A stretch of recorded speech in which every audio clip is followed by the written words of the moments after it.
റാംപൂർ ഗ്രാമത്തിലെ ജഗന്നാഥ് മാളിക എല്ലായിടത്തും പ്രസിദ്ധമായിരുന്നു.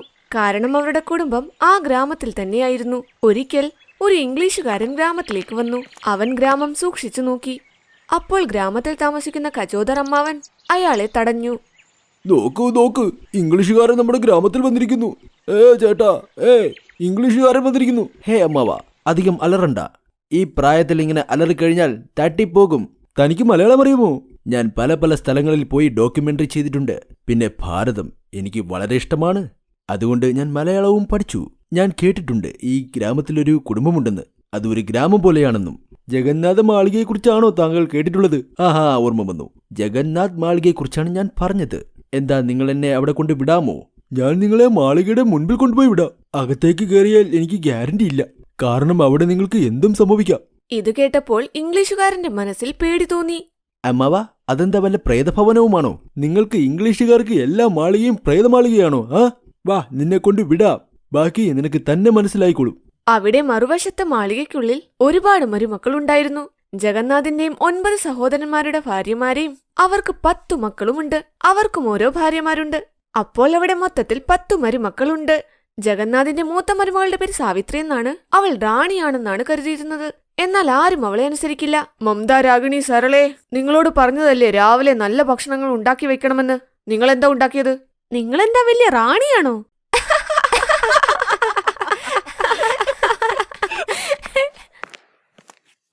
നിങ്ങൾ 100 പേരും ഇങ്ങനെ ഒരുമിച്ച് നടക്കണ്ട. ഗ്രാമജനങ്ങൾ പേടിക്കും. ഭക്ഷണം ഉണ്ടാക്കില്ലേ ഇതുവരെ? ഞാൻ ഭക്ഷണമുണ്ടാക്കാൻ പോയതാ. എന്നാൽ ഇവരെന്നെ തടഞ്ഞു. മാളികയുടെ പുറകിൽ ഒരു വലിയ അടുക്കളപ്പുരയുണ്ടായിരുന്നു. ഒരു വീട് പോലെ തന്നെ. അവിടെ പോയി എല്ലാവരും ഒരുമിച്ചാണ് ഭക്ഷണമുണ്ടാക്കാറ്. ഇതെല്ലാം വെളിയിൽ നിന്ന് ഇംഗ്ലീഷുകാരൻ കണ്ടു. അയാൾ മാളികയ്ക്കുള്ളിലേക്കും കയറി. കിഷോറിലാൽ, ഈ വെള്ളക്കാരനെന്താ നമ്മുടെ ഗ്രാമത്തിലൊക്കെ? സഹോദര, നിങ്ങൾ ആരാണ്? ഞാൻ ലണ്ടനിൽ നിന്ന് വന്നതാ. നിങ്ങളുടെ ഗ്രാമത്തിലെ കജോദർ മാമൻ എന്നെ ഇവിടെ വിട്ടിട്ട് പോയതാണ്. നിങ്ങളുടെ മാളികയെക്കുറിച്ച് ഞാനൊരു ഡോക്യുമെന്ററി ഉണ്ടാക്കാൻ വന്നതാണ്. എനിക്കറിയണം എല്ലാ മരുമക്കളും എങ്ങനെ ഒരുമിച്ച് താമസിക്കുന്നുവെന്ന്. ഞങ്ങളുടെ നാട്ടിൽ 2 മരുമക്കളെ കാണും ഒരുമിച്ച് താമസിക്കുകയില്ല. അതെന്താണെന്നറിയാമോ സായിപ്പേ? നിങ്ങളുടെ ഇംഗ്ലീഷൊക്കെ ശരിയാണ്, എന്നാൽ ബന്ധങ്ങൾ മോശമാണ്. ഞങ്ങളുടെ ഇംഗ്ലീഷ് മോശമാണ്, എന്നാൽ ബന്ധങ്ങൾ നല്ലതാണ്. ഓ വാവ്, എന്ത് മഹത്തായ വാക്കുകളാണത്. ഞാൻ ഒന്ന് നോട്ട് ചെയ്യട്ടെ. മക്കളെ, ഇയാൾ നമ്മുടെ അതിഥിയാണ്. താമസിക്കാനുള്ള സൗകര്യം ചെയ്യൂ. ശരിയച്ചാ, ശരിയച്ചാ. മുഴുവൻ 100 മക്കളും ഒരുമിച്ച് സംസാരിക്കുന്ന ശബ്ദം കേട്ട് ആ ഇംഗ്ലീഷുകാരൻ അവിടെ വീണു. നിങ്ങളോട് എത്ര തവണ പറഞ്ഞിട്ടുണ്ട് ഒരുമിച്ച് പറയരുതെന്ന്? മക്കൾ അയാളുടെ മുഖത്ത് വെള്ളം തളിച്ച് എഴുന്നേൽപ്പിച്ചു. പിന്നെ മുറിയിൽ കൊണ്ടുപോയി. അയാൾക്ക് ബോധം വന്നപ്പോൾ കണ്ടു അയാളുടെ അടുത്ത് 100 ആൾക്കാർ നിൽക്കുന്നു. നിങ്ങളെ എല്ലാവരെയും ഒരുമിച്ച് കാണുമ്പോൾ ഒരു കുടുംബമാണെന്ന് തോന്നുന്നില്ല. എനിക്ക് തോന്നുന്നത് ഒരു നഗരത്തിന്റെ ഇടയിൽ കയറി നിൽക്കുന്നത് പോലെയാ. ഇതാണ് ഞങ്ങളുടെ ഭാരത സംസ്കാരം. നീ കേട്ടിട്ടുണ്ടോ വസുദേവ കുടുംബകമെന്ന്? അതിന്റെ അർത്ഥം ഈ മണ്ണും സൗരയുധവും പിന്നെ കണ്ണിൽ കാണാൻ പറ്റുന്നത് പിന്നെ കാണാൻ പറ്റാത്തത് എല്ലാം നമ്മുടെ കുടുംബമാണ്. നമ്മളെല്ലാം ഒന്നാണ്. അവരോട് കുറെ നേരം സംസാരിച്ചതിനു ശേഷം ഇംഗ്ലീഷുകാരൻ പറഞ്ഞു, എനിക്ക് ഭക്ഷണത്തിന്റെ നല്ല മണമെടുക്കുന്നുണ്ട്. ഞാൻ നിങ്ങളുടെ അടുക്കളയിൽ പോയി അവിടെ വീഡിയോ റെക്കോർഡ് ചെയ്തോട്ടെ? എന്തുകൊണ്ടില്ല. ഇവിടെ നിന്ന് നേരെ പോകൂ. എന്നിട്ട് വലത്തോട്ട്, പിന്നെയും വലത്തോട്ട്, പിന്നെയും വലത്തോട്ട്, പിന്നെ നേരെ പൊക്കോ. ഞങ്ങൾ പാടത്തിലേക്ക് പോകുക. അല്ലെങ്കിൽ കൂടെ വരാമായിരുന്നു. കുഴപ്പമൊന്നുമില്ല, ഞാൻ പോയിക്കോളാം. എല്ലാവരും പാടത്തേക്ക് പോയപ്പോൾ ഇംഗ്ലീഷുകാരൻ എങ്ങനെയോ അടുക്കളയിലെത്തി. നോക്കിയപ്പോൾ സാവിത്രി ഒരു കസേരയിലിരുന്ന് എല്ലാവർക്കും ഇൻസ്ട്രക്ഷൻ കൊടുക്കുന്നു. അയാളും അപ്പോൾ വീഡിയോ റെക്കോർഡിംഗ് എടുത്തു. സരളെ, നീ മനഃപൂർവ്വം പച്ചക്കറി പതുക്കെ കട്ട് ചെയ്യുന്നതല്ലേ? നീ മടിച്ചിയായി. ആണോ? ഞാൻ പതുക്കെ അരിയുന്നു. അപ്പൊ നിങ്ങളോ? മമത ചേച്ചി, നാടകം കളിക്കുന്നത് നിർത്ത്. ഇന്ന് നിന്റെ ജോലിയാ ഭക്ഷണമെല്ലാം ഉണ്ടാക്കി എല്ലാവർക്കും കൊടുക്കാൻ. കുറച്ച് മുളകുപൊടിയും എണ്ണയുമെങ്കിലും വാരിയിട്, എന്നാലെങ്കിലും ബോധം വരട്ടെ. നീ എന്താ പറഞ്ഞത്? എനിക്ക് ബോധം വരട്ടെ എന്നോ? നിനക്ക് ഞാൻ കാണിച്ചു തരാം. നോക്ക്, ഈ 20 പേരും നമ്മളെക്കുറിച്ച് ദിവസവും കുറ്റം പറയുന്നുണ്ട്. ഇന്നിവരെ ഒരു പാഠം പഠിപ്പിക്കണം. ഓ മൈ ഗോഡ്, ഇവിടെ ഒരു താണ്ഡവം നടക്കാൻ പോകുന്നു. ജഗന്നാഥൻ വളരെ അഭിമാനത്തോടെ പറഞ്ഞു അവന്റെ കുടുംബം ഒറ്റക്കെട്ടാണെന്ന്. പതുക്കെ പതുക്കെ സത്യമെല്ലാരും മനസ്സിലാക്കും. ഇംഗ്ലീഷുകാരൻ ഭിത്തിയുടെ പുറകിലിരുന്ന് വീഡിയോ റെക്കോർഡ് ചെയ്തിരുന്നു. 2 ഗ്രൂപ്പിനും ഇടയിൽ അടിയുണ്ടാകാൻ തുടങ്ങി. എല്ലാവരും പരസ്പരം മുടി വലിച്ചു. അവർ തമ്മിൽ പച്ചക്കറി എടുത്തു മടിക്കാൻ തുടങ്ങി. ഓ വാവ്, എനിക്ക് നല്ല നല്ല വീഡിയോസ് കിട്ടിയിട്ടുണ്ട്. ഞാൻ ഇൻസ്പിറേഷണൽ വീഡിയോ ഉണ്ടാക്കാനാണ് വന്നത്. പക്ഷേ ഇവിടെ മുഴുവനും കോമഡിയാ. കുഴപ്പമില്ല, കോമഡി വീഡിയോ അങ്ങ് എടുക്കാം. ഇവർ ഭാരതം മഹത്വമുള്ളതാണെന്നല്ലേ പറയുന്നത്. ഇന്നെല്ലാവരെയും ഞാൻ സത്യം അറിയിക്കും. ദൂരെ നിന്ന് നോക്കിയാൽ എല്ലാ നാടും മഹത്വമാണ്. അകത്ത് കയറി നോക്ക്, യഥാർത്ഥ സത്യം നമുക്ക് മനസ്സിലാക്കാം. നോക്ക്, പൂച്ചയും പട്ടിയും പോലെ വഴക്കുണ്ടാക്കുന്നു. എല്ലാവരും പരസ്പരം വീണ്ടും മുടി വലിച്ചടിക്കാൻ തുടങ്ങി. നിങ്ങൾ ദിവസവും ഈ നാടകം തന്നെയാണ് കളിക്കുന്നത്. അടിയും പിടിയും ഉണ്ടാക്കി കഴിക്കാനുള്ള സാധനങ്ങളെല്ലാം നിങ്ങൾ നശിപ്പിക്കുന്നു. ഇവരോട് പറഞ്ഞിട്ടൊന്നും ഒരു കാര്യവുമില്ല. എത്ര വർഷമായി പരസ്പരം നല്ലതുപോലെ സംസാരിച്ച് സ്നേഹത്തോടെ ഒരു കാര്യവും ചെയ്യില്ല. വാ പോകാം. ഞാൻ എന്റെ മരുമക്കളോടുള്ള വിശ്വാസം വിടുവാ. ഇവർ വഴക്കുണ്ടാക്കുന്നത് നിർത്തില്ല. അങ്ങനെ ദിവസങ്ങൾ പോയി. ആ മാളികയിൽ മറ്റെല്ലാം ഓക്കെയായിരുന്നു. എന്നാൽ പരസ്പരം മരുമക്കൾ അടിവെച്ചുകൊണ്ടേയിരുന്നു. ഇതെല്ലാം ഇംഗ്ലീഷുകാരൻ ക്യാമറയിലും റെക്കോർഡ് ചെയ്യുന്നുണ്ടായിരുന്നു. ഇംഗ്ലീഷുകാരന്റെ കണ്ണിൽ ഭാരതം മഹത്വമുള്ളതായിരുന്നില്ല. ഇത് ജഗന്നാഥന് ഒരുപാട് വേദനയുണ്ടാക്കി. അനിയന്മാരെ, മക്കളെ, എന്റെ മരുമക്കൾ പണിയെല്ലാം എടുക്കുന്നുണ്ട്, എന്നാൽ വഴക്കും ഉണ്ടാക്കുന്നുണ്ട്. എന്നും അവർ തമ്മിൽ മുടി പിടിച്ച് വലിയ. ഇങ്ങനെയാണെങ്കിൽ നമ്മുടെ മാളികയുടെ പേര് നഷ്ടമാകും. ആ വെള്ളക്കാരൻ നമ്മളെക്കുറിച്ച് എന്ത് കരുതും? നമുക്കിത് ശരിയാക്കിയേ പറ്റൂ.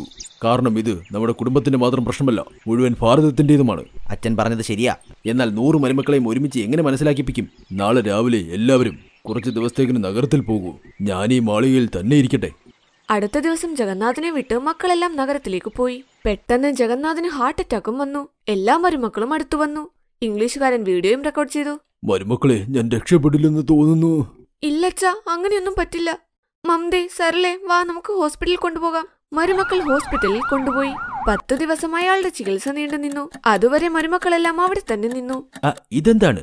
ഇതുവരെ ഇവർ പട്ടിയും പൂച്ചയും പോലെ വഴക്കുണ്ടാക്കി. എന്നാൽ കഴിഞ്ഞ 10 ദിവസമായി എല്ലാവരും ഒരുമിച്ച് അമ്മാവനെ ചികിത്സിക്കുന്നു. ഇവരപ്പോൾ അത്രയും ദുഷ്ടരൊന്നുമല്ലേ?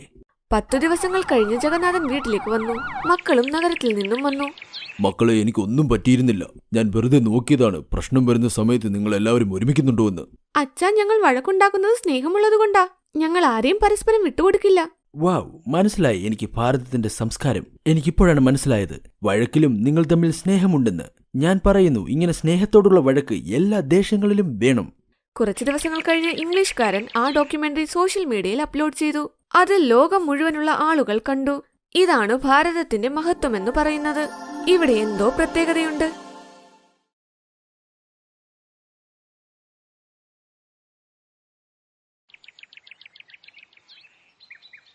റാംപൂർ നഗരത്തിലെ ഒരു വലിയ വീട്ടിൽ രാവിലെ 4 മണിക്ക് പൂജ ചെയ്യുന്ന ശബ്ദം ആ നഗരം മുഴുവനും മുഴങ്ങി.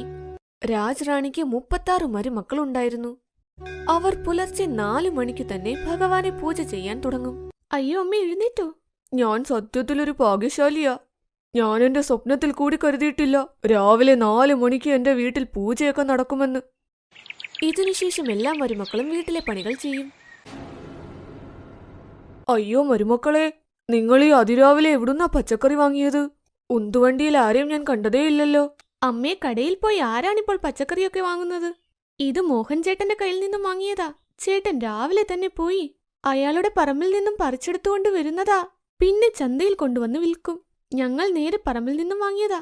നോക്കൂ, എത്ര സുന്ദരമായ ഫ്രഷ് പച്ചക്കറിയാണെന്ന്. എത്ര നല്ല ഗുണമുള്ള പച്ചക്കറിയാ. പാവയ്ക്ക, വഴുതന, ക്യാരറ്റ്. അമ്മയ്ക്ക് നാളെ മുതൽ പച്ചക്കറിയല്ലേ കഴിക്കേണ്ടത്, അതുകൊണ്ടാ.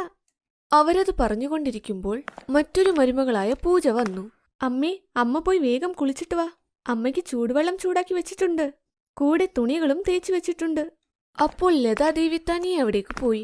കുറച്ചു സമയങ്ങൾ കഴിഞ്ഞു വന്ന് നോക്കിയപ്പോൾ അവിടെ ടേബിളിൽ തനിക്ക് വേണ്ടി 36 തരം ഭക്ഷണങ്ങൾ ഉണ്ടായിരുന്നു. ആ ടിവിയും കൂടെ ഒന്ന് ഇടുമോളെ. ഭക്ഷണം കഴിക്കുമ്പോൾ ഒരു നേരം പോക്കുമാകട്ടെ.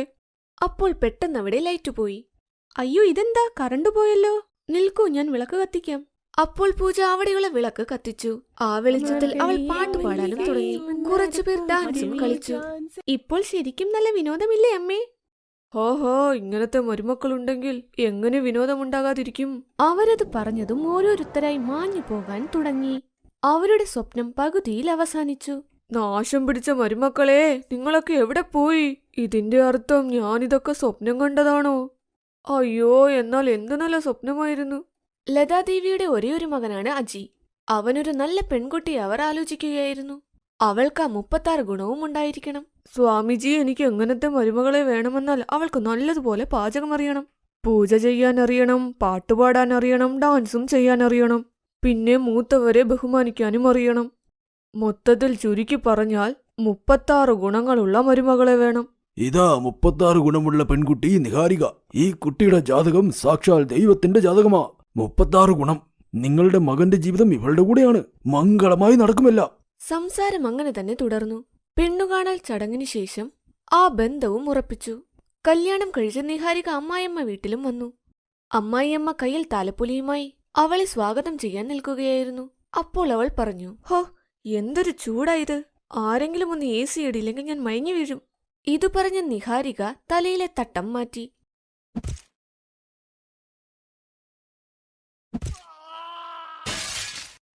അയ്യോ, ആരോ അടിച്ചിട്ടു, എന്നെ അടിച്ചിട്ടു. സോറി അച്ഛാ, അബദ്ധത്തിൽ പറ്റിപ്പോയതാ. ആ, കുഴപ്പമില്ല, വാ. വന്ന് കുറച്ച് വിശ്രമിക്ക്, ക്ഷീണം കാണും.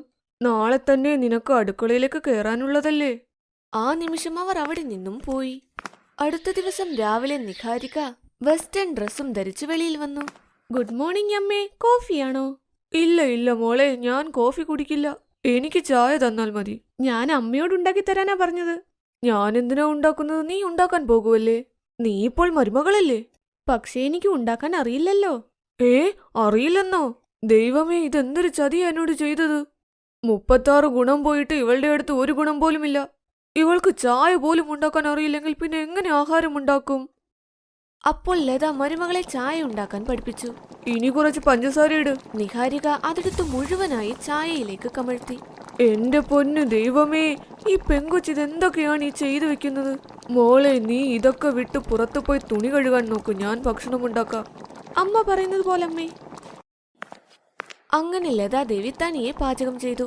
അങ്ങനെ 3 മാസങ്ങൾ കടന്നുപോയി. ഒരു ദിവസം, അയ്യോ, അടുക്കളയിൽ കയറാൻ സമയമായല്ലോ, പെട്ടെന്ന് ഭക്ഷണം ഉണ്ടാക്കണം.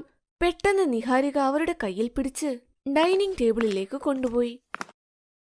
ഇതൊക്കെ ആരാ മരുമകളെ ഉണ്ടാക്കിയത്? അമ്മേ, ഇതൊക്കെ അമ്മയുടെ മരുമകൾ കൈകൊണ്ടുണ്ടാക്കിയതാ. അമ്മയുടെ ആവശ്യമല്ലേ? 36 ഗുണമുള്ള മരുമകളെ അമ്മയ്ക്ക് കിട്ടി. ഇത് കേട്ടപ്പോൾ ലതാദേവിയുടെ കണ്ണു നനയാൻ തുടങ്ങി. അവർ തിരിഞ്ഞവളോട് ചോദിച്ചു, നന്നായിരിക്കും മരുമകളെ. ഇതിന്റെ ക്രെഡിറ്റ് അമ്മയ്ക്കുള്ളതാണമ്മേ. അമ്മ എന്നെ എല്ലാ ജോലികളും ചെയ്യാൻ പഠിപ്പിച്ചു. നിങ്ങൾ ഈ മരുമകളെ 36 ഗുണമുള്ള മരുമകളാക്കി. നിഹാരികയുടെ അമ്മായച്ചനും അമ്മായിയമ്മയും അവൾ ഉണ്ടാക്കിയത് കഴിച്ച് സന്തോഷിച്ചു. അങ്ങനെ നിഹാരികയും 36 ഗുണങ്ങളുള്ള മരുമകളുമായി. അങ്ങനെ അവർ സന്തോഷത്തോടെ ജീവിച്ചു. Thanks for watching.